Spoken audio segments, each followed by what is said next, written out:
This video will be different from any other video I've ever made.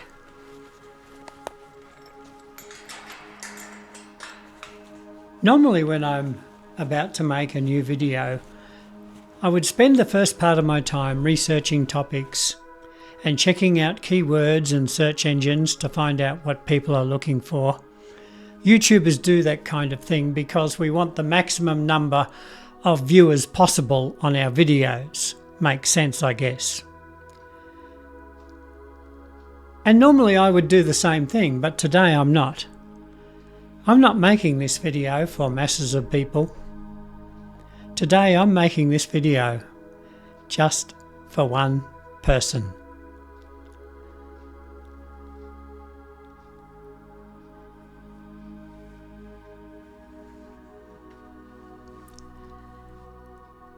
Let me tell you the story.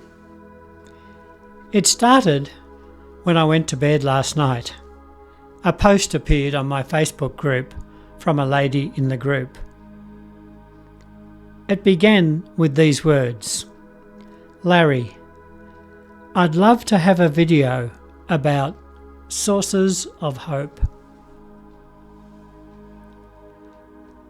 The post went on to describe her day. It had been a long and exhausting day, a day of meeting people at church in the afternoon, all day connecting with people.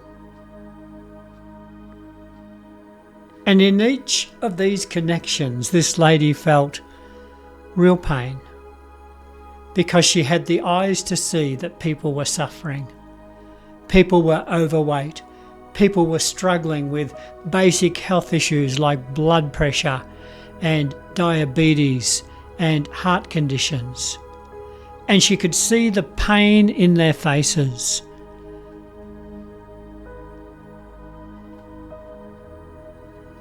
But a pain grew within her as she realised she couldn't help these people. They were not ready to listen to what she had to say.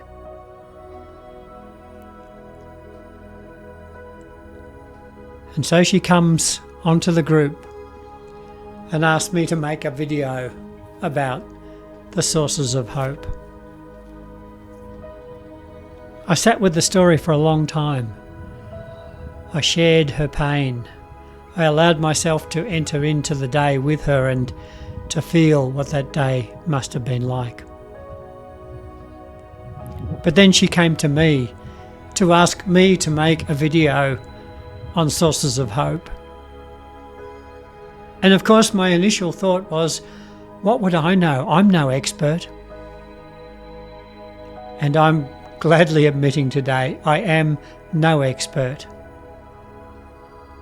But then the thought came, perhaps even though I'm not an expert, maybe I could just be a friend on this journey together with her. Her post finished up with these words: "By the end of the day, I felt so down and so alone. The problem is so huge, and the simple solution of a species-appropriate diet so unwelcome and unfamiliar. But it could make such a difference. It absolutely breaks my heart. I'm doing well with meat, and slowly healing my chronic condition. But I am starving for hope." I am pondering, where does the pain come from? That pain described by the lady who wrote this post. Feeling great pain about people around her who are desperately needing to do something to improve their health. And to us, it looks so simple. And yet for them, it seems just a bridge too far. Where does the pain come from? I thought about that for a long time, and I could only come up with one answer. And that is, the pain must come from a place of love. Think about that. If there was no pain, then you wouldn't care.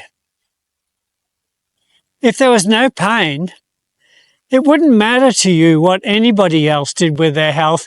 You would just regard it as none of your business, none of your concern, and you would simply get on with your own diet, your own life, and live the way you want to, and forget about everybody else. The source of pain can only come from love. It can come from nowhere else. So if you are wounded by the predicament of other people, it can only come from a heart of love. And I think if you lose that love, then you lose everything.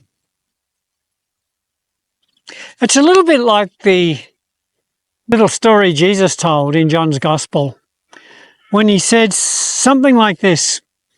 He said, unless a grain of wheat falls into the ground and dies, it remains a single seed. Such a profound line right there. You think about a single grain of wheat. A grain of wheat has so much potential. It is the smallest of all things, perhaps, and yet its potential is unlimited. Inside that single grain of wheat is huge potential for a harvest unbelievable and without limit. All of the potential is built into a single grain. But Jesus said, unless that grain of wheat falls into the ground and dies, it remains a single seed. In other words, all of its potential for increase and fruitfulness and harvest is lost. It remains a single seed. There are so many single seed people in the world today. You spot them so easily. All they care about is themselves. All they care about is their bank account, their home, their garden, their career. All of these things consume them. They see themselves as a competitor in the race of life to get to the top. Other people don't matter. They are just stepping stones to get where you want to go. Being a single seed person is one of the loneliest roles in life. It's a sad picture, a single grain of wheat. But Jesus said, if that grain of wheat would fall into the ground and die, then miracles can happen. Deep under the soil, that single grain is fertilized. It obtains nutrients and moisture from the dew and the rain, and slowly but surely it sprouts life and it grows, and miracles start to happen. The day you fall into the ground and die, I want to tell you, miracles start to happen. But what does that mean? Well, it means this, because Jesus went on to explain. He said, whoever wants to save his life, whoever wants to really discover life, should give it away. He said, whoever wants to truly live should die. Whoever wants to be truly wealthy should give their money away. Kind of counterintuitive, but so profoundly true. Unless a grain of wheat falls into the ground and dies, it remains a single seed. But if you invest your life in something bigger and greater than yourself, then anything is possible. Absolutely anything. You think about anyone in this life who has achieved something great. Every single one of those people invested their lives in something greater than themselves. I've been reading again this week the story of William Wilberforce and reflecting upon his story. William Wilberforce was a very young English member of Parliament in the British Parliament. And he set himself on a mission to abolish slavery. This quest was ultimately something that would cost him everything. It would cost him his fortune. It would cost him his future. It would cost him his health, and ultimately it cost him his life. But although he failed for 20 years, he kept persevering to get his bill passed through the English Parliament. And 20 years after he started this quest, the anti-slavery bill was finally signed into life, and that night William Wilberforce could go home and lay his head upon his pillow and know that slavery is no more. He connected his life to something greater than himself. His life was a single seed that he was prepared to let die in order that miracles might happen. And what a legacy he left in his short life for us all. I was asked if I would make a video on sources of hope. Well, you know what? I think there's sources of hope everywhere. You've just got to have the eyes to see, because people all around us are living a life that is connected to a cause greater than themselves. In the carnivore movement, I think of names like Dr. Sean Baker. I don't know whether you've ever read Dr. Baker's personal story and his journey to where he is now. But I'll tell you this, it cost him everything to get where he is. He is a brilliant doctor, but over the course of time he became convinced of the reality and the power of the carnivore diet. And he began to introduce this diet to his patients. He was hauled before medical boards and he ultimately lost his medical license. He was humiliated and disgraced. He spent hundreds of thousands of dollars defending his name until ultimately his license was reinstated. But to this very day, he lives with that stigma that he went through that degrading process of being deregistered as a doctor simply because he connected his life to something greater than himself. Dr. Sean Baker is a source of hope. I think of people like Dave Mack. You've probably all seen his channel, Low Carb Life, where he interviews people. Would it surprise you to know now that in just the space of, 2 or 3 years, I think, that Dave has personally interviewed over 1,000 people and got them to tell their stories, and he has put it together as a video and put it online to get this message out there. Some days I know that he has done 3 recordings in a day. Not only the recording, but he has got to edit it, he's got to prepare it, he's got to upload it, he's got to do his thumbnail, he's got to do a whole host of tasks. For what reward? Simply to get one more person's story out there. And today he's got 1,000 stories out there. Dave Mack is a source of hope. And what about this guy? This is Kerry Mann. Kerry is a guy in the United States with a great family, but he had a whole history of very chronic health issues in his own life. And he turned to the carnivore diet and found healing and hope and got his life back. And he had such a passion for this diet, for this way of eating, that he set about to make a documentary, a world-class documentary that he's calling Healing Humanity.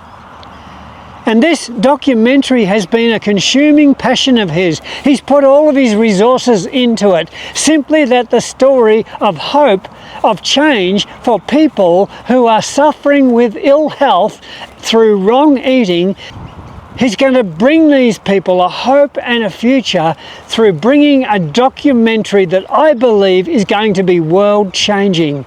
Kerry Mann is a source of hope. These are just ordinary people, but they're doing extraordinary things. You think about that. Think about that single grain of wheat again. That represents you, your life, all of the potential in that single grain. You've got enormous potential, but the only way that potential is going to be realized is if you do what Jesus said and give your life away. In other words, connect your life to something greater than yourself. To find a cause so great, so compelling, that you give your life to get the message out there to the people who need it most.